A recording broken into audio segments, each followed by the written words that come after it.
మళ్ళీ తర్వాత రాయలసీమ అది ఏదో ఉద్యమము చాలా మంది లేండి, ఒక రాజకీయ పార్టీ కాదు, వివిధ రాజకీయ పార్టీలు అయితేనేమి, వివిధ కమిటీలు అయితేనేమి, ఏదో అభివృద్ధి కోసం కొంచెం చేస్తే బాగుంటుంది కదా అనే ఒక ఆలోచన వచ్చింది. దాన్ని 10 మంది పెద్దలు కూడా కూర్చొని ఆలోచన చేసి మనం కూడా ఉంటే బాగుంటుందని చెప్పినారు. అతను ఒప్పుకున్నాడు. ఒప్పుకున్నాక ఎవరెవరితోనో మాట్లాడతాం కదా, మాట్లాడినాక సడన్గా ఓవర్ నైట్ మారిస్తే మా క్రెడిబిలిటీ దెబ్బతింటుంది కదా.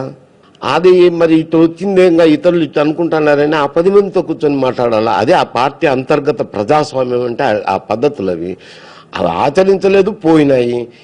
వ్యక్తిగతమైన సంబంధాల్లోనూ కుటుంబ సమస్యల్లోనూ నువ్వు చర్చించాలి కదా. చర్చించకుండా నీ కొద్ది నువ్వు నిర్ణయాలు తీసుకొని నువ్వు ఇతరులను కన్విన్స్ చేసేది అనేది అది మంచి సాంప్రదాయం కాదు. వేరే బయటకు వెళ్ళేటప్పుడు ఆ పార్టీ మీద నిందలు వేయడం, ఆ నాయకత్వం మీద నిందలు వేయడం అనేది పరిపాటిగా ఉన్నటువంటి విషయమే. మనం కొత్తగా ఆశ్చర్యపోవాల్సిన అవసరం లేదు. ఎవరైనా సరే, ఏ నాయకుడైనా సరే అన్ని పద్ధతులు ఉంటేనే భవిష్యత్తు ఉంటుంది.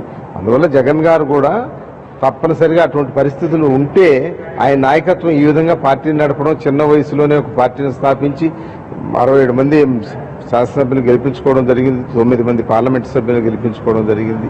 అందువల్ల భవిష్యత్తు కూడా చాలా బాగుంటుందని మేము ఆశిస్తున్నాం.